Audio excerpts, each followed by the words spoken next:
Morning, Central Georgia. You're taking a live look over I-75 north and southbound in beautiful Perry, Georgia. The time is now 6:30 here on this February the 20th. Thank you so much for staying with us this morning. I'm Wanye Reese. Happy President's Day. A lot of folks have the day off from work or school. So Alex, the folks are going to be getting out a little bit later on. What can they expect? Yeah, not what it's like right now outside. 41 in Macon, 43 in Warner Robins. Later this afternoon, this map looking nothing like this. 40 up in Monticello, 41 in Gordon, 46 in Cochran, and 52 in Vidalia this morning. Take a look across the southeast. All this warmth you see back off to the west, that is what's sliding towards central Georgia. So is this rainfall sliding down from the north. We will be looking at probably a wet Tuesday, mid-morning, early afternoon here in parts of the Peach State. But later this afternoon, how about 70s here across the area? 75 or so will be our high temperature later this afternoon. Average high is 65 for this time of year. So yes, going some 10 degrees above that. A few more clouds than yesterday, which is good news because if you were like me and got sunburnt over the weekend,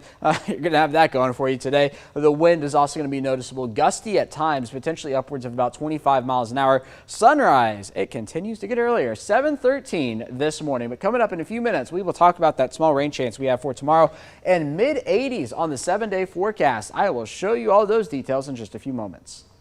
Thank you, Alex. Right now, people around the nation and state show an outpouring of support for Jimmy Carter and his family.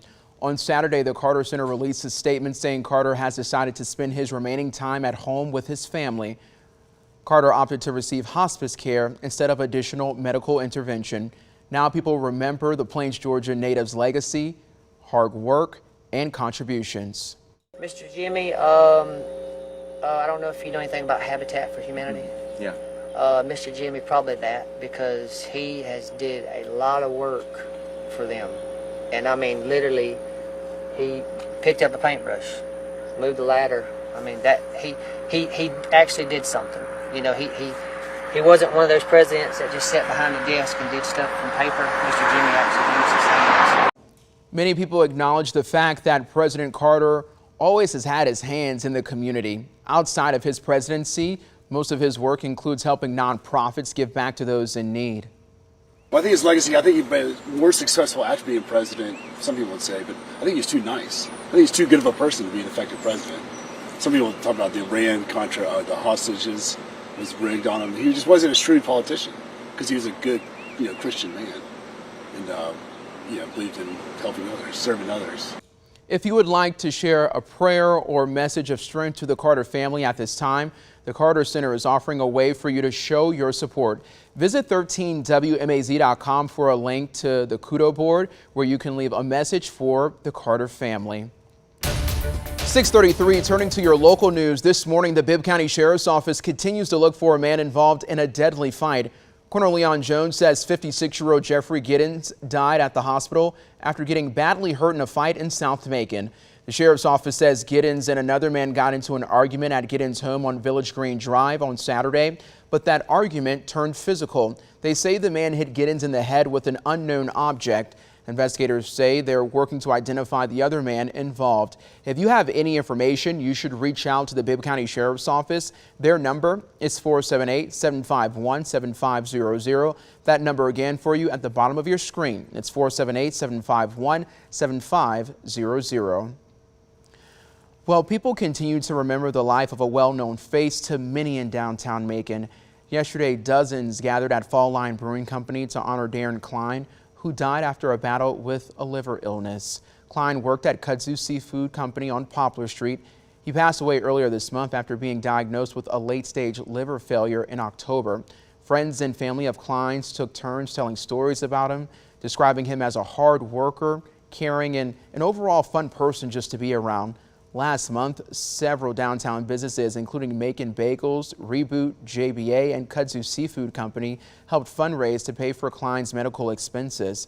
Klein's father, Darren Klein Sr., says he and his family are appreciative of the support from the community throughout Darren's illness. The turnout has been amazing. Seeing so many people that take the time out of their day and come and, show their love for him. In other news now, today the city of Hawkinsville will celebrate a new ER room. The Taylor Regional Hospital plans a ribbon cutting ceremony this morning at 11. The $6 million project broke ground in the summer of 2021. Taylor Healthcare Group CEO John Green says the pandemic generated an urgency to create the new ER. He says the ER should be able to handle everything except some cardiac and neuro cases that come in. Over in Bibb County, people in Macon want to know what's being done to improve pedestrian safety on our roads. The Pedestrian Safety Review Board is set to answer that question at a summit tomorrow. There's nowhere to stop, and I think it's very, very, very dangerous. So Rochelle Bonner says that she's concerned about the long distance you have to walk on Gray Highway before reaching a crosswalk and light. She and many others want to know what's being done to improve Macon's most dangerous roads. Commissioner Elaine Lucas on the board says the board will be explaining what they're working on with the Georgia Department of Transportation and what improvements will be coming to major roads. The summit will be at the Government Center from 10 a.m. to 12 p.m. tomorrow morning.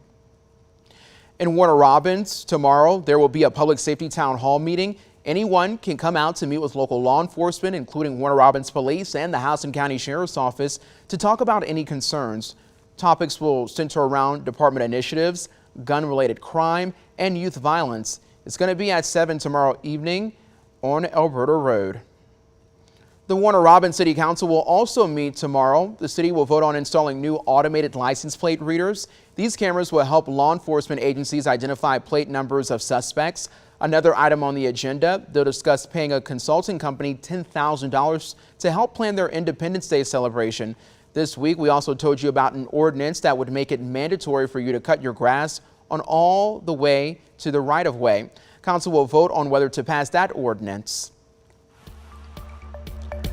637, Keep Warner Robins Beautiful wants to keep the city pretty and boost its health. The organization received a $12,500 grant to work with the Georgia Forestry Commission to look at the city's current tree coverage to find places to plant some more trees. Not only will it make the city full of nice green spaces, but the organization says it has health benefits. Tiffany Bowen says the natural beauty can increase mental health, help remove pollution from the air, and collect storm water, so more trees, the better, of course. Jason Davis says the city could use some more trees. To make you want to get out with the family and just take a picture because, hey, that's a good looking tree, you know what I'm saying? And plus, like I said, the breeze, you need more of that versus just, when we get too hot and dry around here, there's no trees to really help bring the wind in so you can get that fullness to cool down. A study from the USDA says a 10% increase in tree coverage has been associated with a 12% decrease in crime. Tonight at 6 here on 13. The weekend warriors is where we see the majority of the injuries. And like I said before, those injuries tend to be either near misses or catastrophic. Last month, Chief Meteorologist Ben Jones had a near miss when he took on what seemed to be a minor backyard project. This little tree turned into a major injury. Tonight at 6, find out how you can avoid the same trouble and stay safe tackling tree work. Well, the Macon-Bibb Commission is set to meet tomorrow evening. Commissioners will give a final vote on whether to spend $2.5 million to fix county roads.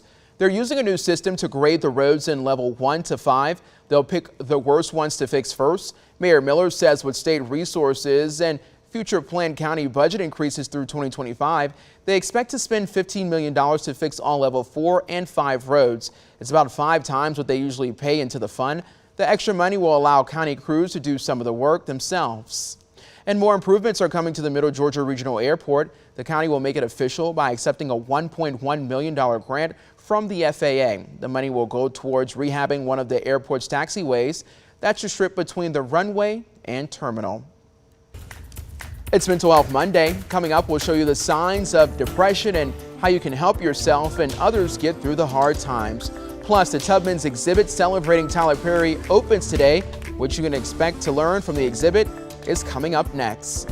It's 6:39, just looking at Ben's story about trees and everything and stuff like that. Man, Alex, that pollen, I'm not sure about Central Georgia, but it's been impacting me every morning, coming in with headaches just from that pollen. That's right. I walked outside and saw my car last week, just the first yellow film on the windshield. I was like, oh no, here we go. And it's only February.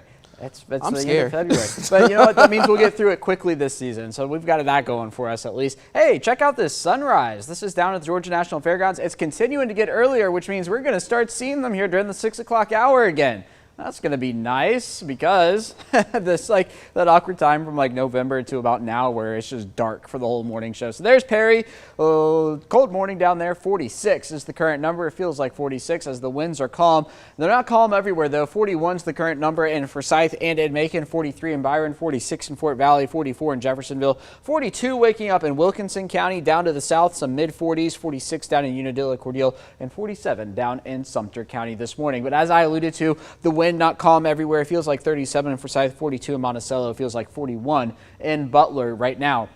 Radar picture, quiet here in central Georgia. It's going to be quiet through the day today, and temperature is going to be able to warm up a fair amount. It's talking about upper 60s by the noon hour, 70s later on this afternoon. And I think that's about as warm as we're going to go as the clouds begin to build in, mid 70s across central Georgia into the night tonight. Not as cold. In fact, some 20 degrees warmer than we are this morning across the area, only able to get down into the mid to low 60s. Tomorrow morning, this is going to be mid-morning, early afternoon, some showers across central Georgia. The better chance is going to be to the north, so say north of Interstate 16 if it were to keep going further to the west. So we're talking Thomaston, Macon, Milledgeville, Eatonton. All of this is going to continue to slide down to the south, but kind of fall apart as it does so. So, not everybody is going to see rain tomorrow, but the better chance for it is going to be up towards the north. And then as we get into Wednesday, overcast skies, maybe a shower or two on Wednesday. I've got about a 20% chance of rain on the day, but we'll see how much rain we get. When all is said and done over the course of the next few days, maybe 1/10 of an inch, maybe 2/10 of an inch. So all in all, not too big of a rainmaker across central Georgia as the southerly wind is continuing. Then into Wednesday night, Thursday morning, the rain chance going to be down to about 10% by the time we get to the end of the week, and we're going to be looking at mostly clear conditions across central Georgia by the end of the week. So the best chance of rain is going to be on Tuesday at 40%, 20% for Wednesday and Thursday, a 10% chance of rain on Friday. And you might be asking yourself the question, is it February or is it May? And that is a good question to be asking because how about that? 85 the high temperature by the time we get to Thursday. So the first day of spring still 28 days away. Memorial Day, 98 days away. Of course, today being President's Day, we will warm up quickly. As you saw, 70s by the 1 p.m. hour. 75 will be our high temperature with a few more clouds than we saw yesterday. Sunrise officially at 7:13. Gusty today as well. Winds up to about 25 miles an hour. There's your 7-day forecast. Not all the time you see those bars go all the way to the top of the screen. We are talking about a warm stretch here in central Georgia. 80s Wednesday, Thursday, Friday, Saturday, Sunday, and it might keep going after that.